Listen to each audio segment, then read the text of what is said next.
What do you think about your church building? Why is it important to you? For the Jews, the temple was important to them because it was the place, not just where they came to worship, but as N.T. Wright reminds us, is the place for the Jews where heaven and earth meet.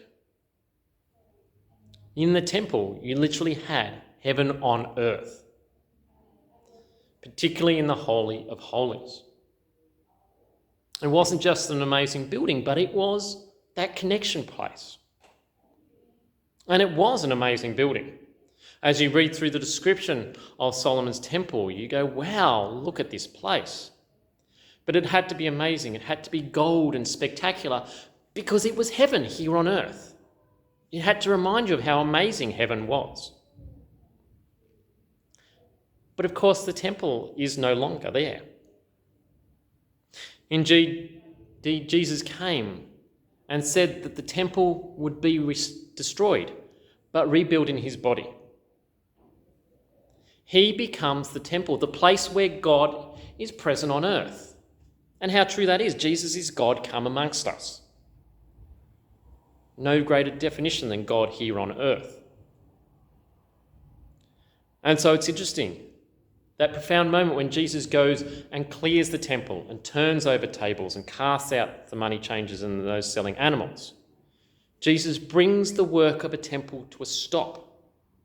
And that's fine because a new temple has arrived. Don't need those things anymore. I sometimes ponder over the words that God says to David through the prophet Nathan, when David's decided he's going to build a temple. And Nathan comes in and with God's word says, well, actually, no. And indeed, God says, when I was travelling around, when have I ever said I wanted someone to build a house for me? That God is happy moving around. Which makes me wonder, as we build more and more churches, does God ever sit there and go, when did I ever ask you to build a building for me? That he wants to be this God in the world and in the community. Now, I'm not some radical person who wants to get rid of all our church buildings. Please don't get worried. But maybe we need to rethink about how we think about our churches. But more importantly, how we think about ourselves. Paul, as he writes to the church in Corinth, says to them, you are the temple. You are where God dwells. Think about that. The temple is the place where God is most present, where you have heaven on earth. Jesus was the temple because he was God come amongst us, God here on earth. We are the temple.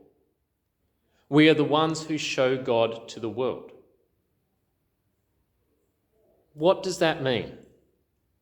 That God is not distant from you. That you don't have to hope that God will act through you, but that you can know that God and you are one as God is inside you. And so you can be sure that God will minister through you. Today, let me encourage you to spend some time thinking about what it means that you are God's temple, that you are the dwelling place of God. You are the place where those around you might come and see the God that they do not know yet and do not have a relationship yet. How can you help them to get to know this amazing God who dwells amongst us and within us?